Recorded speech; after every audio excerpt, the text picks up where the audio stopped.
Natapos na po ang impeachment proceedings dyan po sa House Committee on Justice at nagkaroon na po ng botohan na kung saan ay idineklarang may probable cause ito hong kasong impeachment na inihain laban po kay VP Sara Duterte. So, unanimous po ang naging desisyon ng mga miyembro po ng komite na pinangungunahan ni House Committee on Justice Chairperson at Batangas Representative Jerbil Luistro. O yun po. At dito ho mga kababayan ay ibig sabihin may probable cause, mayroon pong basihan para isulong ito hong impeachment complaint laban po kay VP Sara Duterte. Pero yan po ay pagbubutuhan pa sa plenaryo. At kapag tuluyan nakalusot po sa plenaryo, ito hong impeachment complaint nito kasi magkakaroon pa ng committee report ang House Committee on Justice tapos ilalatag po yan sa plenaryo. At para kung anong mangyari at magkakaroon po ng botohan at ang sinasabi nga at least 106 kinakailangan pumirma po at bumoto ng mga kongresista. Pero dito ho mga kababayan ay meron ho umano o meron pong nakuwang informante sa Abante at dyan po angkor ako sa Abante Radio, Billionaire News Channel. At na kung saan ay di umano ito pong si House Majority Leader at Presidential Son Sandro Marcos ay gumagalaw, umeeksena at nanggagapang na raw di umano ito ho para po sa impeachment ni VP Sara Duterte. At 2 linggo pa bago ang inaasang pagsalang sa plenaryo ng House of Representatives kasi Mayo 4 po babalik na po sa sesyon ang 2 kapulungan ng Kongreso na kung saan ay doon ho ay ilalatag na po sa plenaryo. Ito ho magiging committee report ng House Committee on Justice at kinakailangan po kasi pagbotohan yan ng at least 106 na mga kongresista. So ayon po sa report ay ito pong si Congressman Sandro Marcos na anak po ni Pangulong Marcos Jr. at kinatawan po mula sa Ilocos Norte ay di umano ay sinasabing nagsimula ng magtatawag. Tinatawagan na raw po yung mga kongresista para matiyak na susuporta dito po sa laban po sa impeachment complaint ni VP Sara Duterte. So yun po yung mga report. So nanggagapan na. So dito ho ay maliwanag na ho mga kababayan na talagang gustong-gusto po ni Pangulong Marcos Jr. na ma-impeach ito ho nga si VP Sara Duterte kasi yung anak na ho ang gumagalaw. Di po ba? Kasi alam naman ho natin mga kababayan na nung una medyo parang si Pangulong Marcos Jr. mismo parang medyo nagpapaano pa parang nagpapakipot at nagsasabi na naku wala akong alam niya sa impeachment na yan. So yun po mga kababayan. Pero eto na ho, base po sa informante po ng Abante ay di umano. Sabagay natural lang naman yan at siguro bilang isang majority leader ng mababang kapulungan ng Kongreso, kinakailangan niyang tanongin, ano ba magiging boto nyo?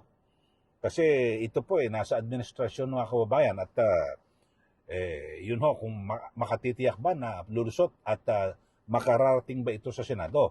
Pero meron na ho kung informante na baka mahirapan daw makakuha ng 106. Sa ngayon ay nasa 60 pa lang daw ho. Meron din akong source o dyan po sa mababang kapulungan ng Kongreso na kung saan ay parang marami pa ho nag-iisip kung sila ba ay boboto sa plenaryo kasi may mga report na baka maapektuhan yung kanilang kandidatura sa 2028 elections. Yung mga kongresista, siyempre, pagdating po ng 2028 ay muli po silang sasalang sa eleksyon, ay mahigpit daw pong tinitimbang. At may mga report na, kasi depende raw hoy, may report na kung ano man yung na isang relihiyon na kung saan baka sila po ay delikado po kung saan ay sa sa 2020 elections ay baka maapektuhan yung kanilang karera at sa politika, mga kababayan. So ngayon ay sabihin nun natin na dalawang isip ako, nagtatalo ang isip ng ilang mga kongresista kung sila ba iboboto o papabor. Kasi kaya ngayon kumikilos na nga ho itong di umano itong si Congressman Sandro Marcos. Pero ayon sa report, kasi ang isa po sa talagang tutol po sa impeachment ay itong INC. Di po ba? So, alam naman, ang stand po ng Iglesia ni Cristo ay impeachment. Kahit na kay Pangulong Marcos Sr., tutulo sila na ipa-impeach. Dito kay VP Sara Duterte, tutol din po sila na ipa-impeach. Kasi ito hong impeachment sa paniniwala po nila at alam naman natin sa mga nakaraan, di ba? Nagkaroon po ng mga peace rally. Ito hong impeachment ay hindi po ito makatutulong.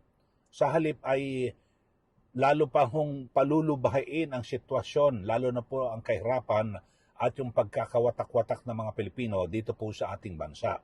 Kaya naman, ayaw po ng INC na magkaroon ng impeachment. Hindi dahil sa kinakampihan nila si BP Sara, kundi makasasama po ito para po sa pangkalahatan. Kasi maging sa impeachment to, laban ho kay Pangulong Marcos Jr.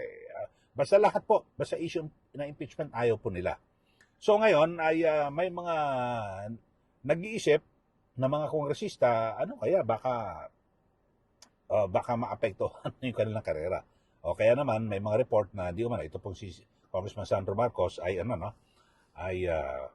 agad na di umano nagtatawag. Pero dito meron hong breaking news ang Korte Suprema na kung saan ay ibinasura yung petisyon na kinakailangang piliting mag-convene ng Senado sa impeachment ni BP Sara. Ito ho, matatandaan nyo mga kababayan, ay meron pong isang abogado kasi 'di ba noon ay kanilang tinutuligsa ito hong si nooy Senate President Chis Escudero, 'di ba?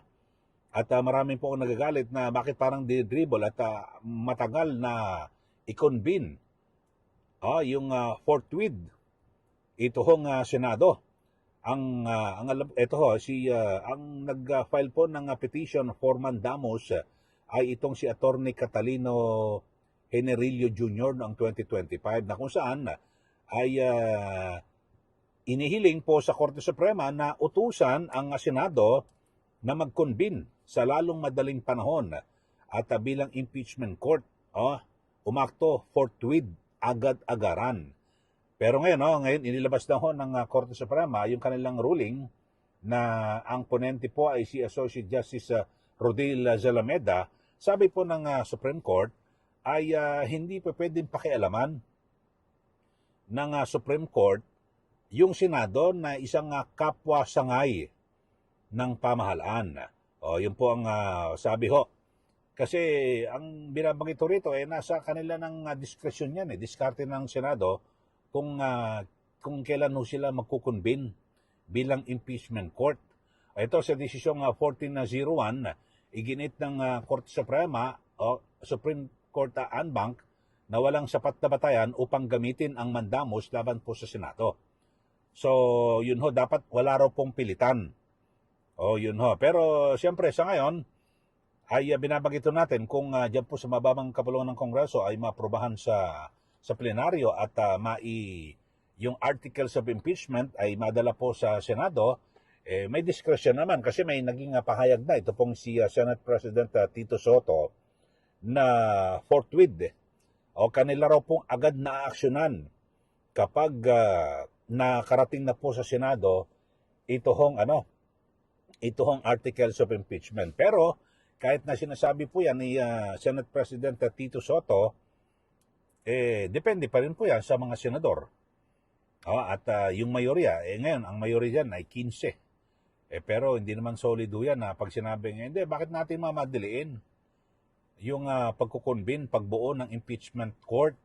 So, himayin muna natin yung articles of impeachment. Pwedeng may ganyan na magpetisyon Pero, dito muna tayo sa House of Representatives. Abangan natin sa May 4. Sa plenaryo kung makalulusot ito hong committee report ng House Committee on Justice. Kung meron bang sapat na boto. Pero ngayon at least nadeklara na po na meron pong probable cause ang nasabing kaso. Pero sa kabila ho niyan, mga kababayan, marami pa rin na taga-subaybay at nag-oobserba na kung saan ay parang talagang ibinuhos po ng House Committee on Justice yung puwersa at yung kanilang kapangyarihan para durugin itong si VP Sara Duterte at sirain yung imahe. Kasi kung ano-ano mga issue, wala sa original na complaint. Alam niyo yung mga ganyang nangyari, baka ito rin po ang maging basihan ng Supreme Court para pagdating po sa Senado ay matigil na naman po itong impeachment. At sabihin ng Supreme Court na unconstitutional. Kasi yung sa umpisa, yung ginawa ang sinasabi parang fishing expedition At parang lumampas po ang House Committee on Justice sa kanilang kapangyarihan na yun lang hanapin lang kung merong probable cause, meron pong sapat na basihan para ituloy yung kaso. Ang nangyari mga kababayan, parang naging nagsilbing impeachment court Parang sila na po ang lumilitis di po ba? At nag-umpisa yan nung paharapin po nila itong si Ramil Madriaga. Tapos pagkatapos po niyan, yung taga-AMLAC dumalo roon, tapos yung issue po ng ng bank transactions. Ito linawin natin kasi may binabanggit si Attorney Neil Abayon, isa spokesperson po ni Attorney Man Scarpio dito po sa issue po ng ng pagsampa ng kaso yung AMLA, yung Anti-Money Laundering Act. Kasi maliwanag hurong pala na kinakailangan may court order. Hindi pwede na yung yung bank records ay basta isa publiko. Confidential pala. Kasi yung iba nagsasabi hindi sa yung sa bank secrecy law doon pwede raw sa impeachment at pag-impeachment. Pero maliwanag doon ang sinasabi kung impeachment court. Pero dito House of Representatives iba ito. So ang pinagbasihan naman pala nila ng pagkaso dito po sa AMLAC na ito, yung mga opisyal ng Anti-Money Laundering Council, ay yung sa Anti-Money Laundering Act na kung saan ay bawal na bawal po na isiwalat sa publiko ito mga bank records, transactions ng isang individual o opisyal ng gobyerno o isang tao. Bawal po yan. Sabi po sa batas. Kaya pwede managot ito mga miyembro ng House Committee on Justice, gayon din po yung sa Bangko Sentral ng Pilipinas, sa AMLAC, at yung iba pa na kung saan nagsiwala dito sa mga bank records o transactions ni Atty. Mansa Carpio at gayon din kay VP Sara Duterte. So, yun po, ibang batas po. So, nililito ang publiko. Kasi pinalitaw na kagad doon. Ang daming bilyon na pera ang Vice Presidente. Yung pala, transaksyon. Naipaliwanag naman siguro sa atin at siguro napanood nyo rin po mga kababayan sa social media na yung transaction, iba sa bank deposits. Kasi pag transaction, halimbawa, nag-deposit ako ng 1 million pesos tapos nag-withdraw ko, so magiging 2 million ang pera ko, pero 1 million lang. Mga kabayan, tapos i-invest ko na lugi. So, lilitaw sa bank transaction sa AMLAC, meron akong pera na 2 million. Na kung tutusin, wala lugi nga ako sa negosyo So, yun po, kaibahan. So, naipaliwanag na rin ito, mga kabayan At, so, hindi po ito pwedeng basihan. Yun ang dami ng mga issue na pinag-usapan. Kaya yan po, at napilitan na makain po ng kaso. At, sabi po ni Atty. Nilabayon, ay hindi po nangangahulugan na nagsampa po ng kaso itong si Atty. Mansa Carpio, inaamin niya na yung bank deposit po nila. Hindi po. Ang kanilang inireklamo po sa korte o sa piskalya muna, sa prosecutor's office, ay kung bakit i-deny bonds, isinawala sa publiko, nasa batas po Anti-Money Laundering Act na bawal. So doon pa lang at wala pong inaamin o inaako itong si Atty. Mansa Carpio, yung asawa po ni VP Sara Duterte. So yan po, abangan natin yung issue niyan mga kababayan. At kayo ho, ano masasabi nyo rito sa pangkalahatan? At inaasahan na po ng lahat. Tayo ho, inaasahan natin. Talagang kita nyo naman yung linyahan at yung mayorya po ng mga miyembro ng House Committee on Justice na talagang idideklarang may probable cause ito hong impeachment complaint laban kay BP Sara dahil sa, kumbaga sa ayon nga sa ilan, di umano, scripted na yan talagang may probable cause, kaya lang pinahaba ng pinahaba para sirain si BP Sara. Pero ngayon, di umano, may mga impormasyon na ginagapang daw ni Majority Leader Sandro Marcos na matiyak ho na makalulusot naman ito sa plenaryo. Pag nakakuha ng sapat na boto, dadalhin na po sa Senado. Kayo, ano masasabi nyo rito? Sa isyong ito natin pinag-usapan. Sige, magbigay na po kayo ng comment dito po sa ating palatuntunan. At para bulalas nyo rin ho yung inyong pong dadamay sa isyong ito. Sa mga bago lang po sa ating channel, subscribe na po kayo. Huwag niyo po kalimutan na i-like at i-share. At sundan niyo rin po yung aking Facebook account, Eli Saludar. Maraming salamat. Muli, ito po si Ka Eli. Magandang araw po sa ating lahat.